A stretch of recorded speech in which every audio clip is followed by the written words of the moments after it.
Puncak Papua membara, OPM serbu dan bakar 2 rumah bupati, tantang 3 jenderal dan tembak TNI. Sempat tiarap karena patroli 2 pasukan jenderal perang, OPM kembali beraksi dengan menyerbu dan membakar 2 rumah milik Bupati Puncak, Elvis Tabuni, serta kantor distrik Omukia, Kabupaten Puncak, Papua Tengah, pada Minggu malam, 6 Juli 2025.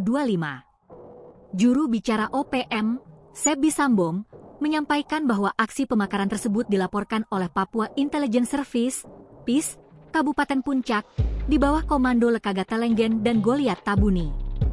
Pasukan telah melakukan pembakaran terhadap 2 unit rumah milik Bupati Puncak, Elvis Tabuni, serta kantor distrik Omukia, ujar Sebi, Senin, 7 Juli 2025. OPM mengklaim, rumah dan kantor tersebut telah dijadikan pos TNI dalam operasi militer di distrik Omukia, yang menyebabkan ribuan warga mengungsi.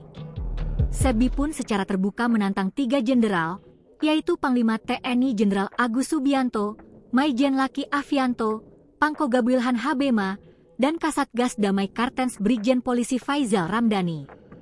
Manajemen Markas Pusat Komnas TPNPB mengimbau kepada Elvis Tabuni, Panglima TNI Agus Subianto, Pangdam 17 Cendrawasih, Korps Habema, Operasi Damai Kartens, dan seluruh Angkatan Indonesia yang sedang menjalankan misi khusus di tanah Papua untuk segera menghentikan penggunaan bangunan sipil di wilayah perang, tegasnya.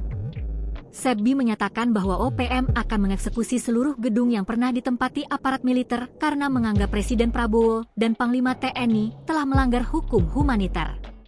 Selain membakar 3 bangunan di wilayah Puncak, OPM juga mengklaim telah menembak Serda Amar Jihad, anggota Yonif 100 PS di Kabupaten Enduga, dalam aksi terpisah pada Kamis, 3 Juli 2025 lalu.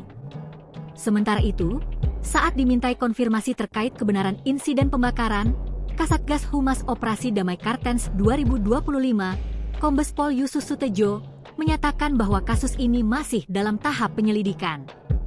Download Tribun X sekarang, menghadirkan lokal menjadi Indonesia.